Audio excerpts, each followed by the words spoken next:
तो दोस्तों मैं हूं हिमालय भैया। स्वागत करता हूं आज के इस लेक्चर में। In this video I am talking about us metal and non metal, यानी मेटल और नॉन मेटल को हम लोग एकदम बेसिक से पढ़ रहे होंगे ताकि आपको इस चैप्टर को समझने में जरा भी प्रॉब्लम ना आए।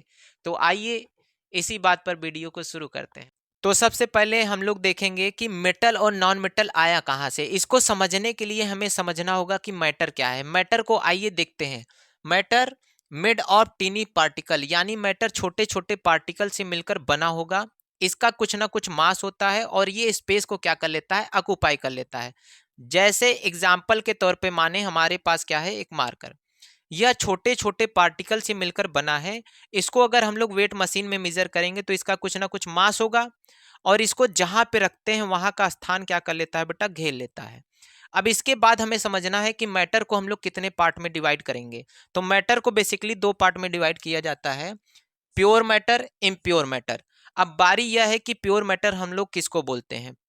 सेम टाइप के पार्टिकल से मिलकर जो बने होते हैं उसी को हम लोग क्या बोलते हैं बेटा, प्योर मैटर बोलते हैं। तो सेम टाइप के पार्टिकल से जो मिलकर बना होगा उसको हम लोग क्या बोलेंगे, प्योर मैटर। अब इसी प्रकार हम लोग देखते हैं इम्प्योर मैटर किसको बोलते हैं, कंटेन टू और मोर टाइप पार्टिकल, यानी जो दो या दो से ज्यादा पार्टिकल से मिलकर बने होंगे उसको हम लोग क्या बोलेंगे, इम्प्योर मैटर।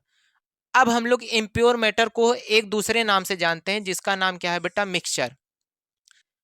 मिक्सचर को अब हम लोग दो पार्ट में डिवाइड करते हैं, एक को होमोजीनियस मिक्सचर बोलते हैं और दूसरे को हेट्रोजीनियस मिक्सचर बोलते हैं।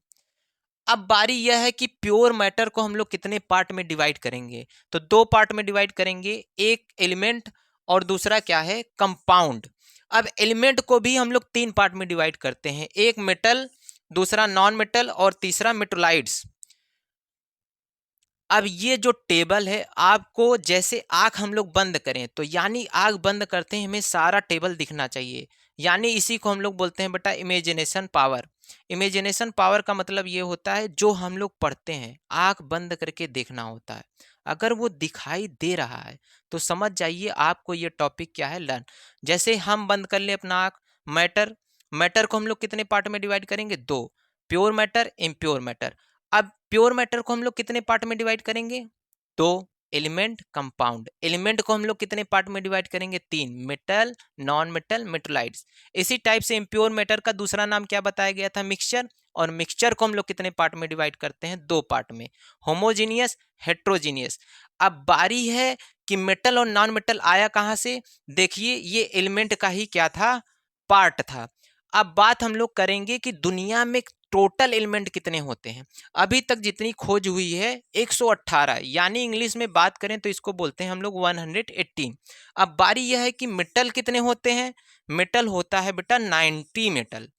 और नॉन मेटल की बात करते हैं तो 22, और जितने बच जाते हैं उसी को हम लोग बोलते हैं मेटोलाइट। मेटोलाइडों की संख्या कितनी हो जाती है, 6। अब हमारा नेक्स्ट टॉपिक क्या है, मेटल और नॉन मेटल। इसी के विषय में हमें क्या करना है, डीप में जानकारी लेना है, क्योंकि चैप्टर का नाम ही क्या है, मेटल और नॉन मेटल। तो आइए देखते हैं मेटल और नॉन मेटल को। अब देखते हैं मेटल्स क्या है। तो metals are the substance which have the tendency to donate electron, they are electropositive in nature. तो मेटल्स एक ऐसा सब्सटेंस है जो किसी ना किसी एलिमेंट को क्या करता है, इलेक्ट्रॉन को डोनेट कर सकता है। तो इसी वजह से जब ये इलेक्ट्रॉन को डोनेट करेगा तो इसके ऊपर कौन सा चार्ज आ जाता है बेटा, पॉजिटिव चार्ज। तो इस वजह से इसको हम लोग क्या बोलते हैं, इलेक्ट्रोपॉजिटिव इन नेचर। यानी ये नेचर में कैसा पाया जाता है, इलेक्ट्रोपॉजिटिव, यानी इसकी टेंडेंसी ही ऐसी होती है कि ये किसी ना किसी एलिमेंट को इलेक्ट्रॉन क्या कर सकता है, डोनेट कर सकता है। और डोनेट किसको करेगा, नॉन मेटल को ही तो करेगा। तो बारी यह है कि नॉन मेटल अब क्या है। तो नॉन मेटल को हम लोग देखेंगे, non metals are the element which from negative ions by accepting और गेनिंग इलेक्ट्रॉन। तो नॉन मेटल एक ऐसा एलिमेंट है जो किसी न किसी मेटल से क्या करता है, इलेक्ट्रॉन को गेन कर लेता है, यानी इलेक्ट्रॉन को ग्रहण कर लेता है। जैसे बात करें क्लोरीन की, तो क्लोरीन क्या करेगा, इसके आउटर मोस्ट सेल में पाए जाते हैं बेटा 7 इलेक्ट्रॉन। तो ये क्या करता है, एक इलेक्ट्रॉन को गेन करता है और किसी न किसी मेटल से ही लेगा। अब बात करते हैं नॉन मेटल के आउटर मोस्ट सेल में कितने इलेक्ट्रॉन पाए जाते हैं। तो नॉन मेटल के आउटर मोस्ट सेल में बेसिकली 4, 5, 6, 7 इलेक्ट्रॉन पाए जाते हैं। तो मेटल के कितने पाए जाते होंगे, 1, 2 एंड 3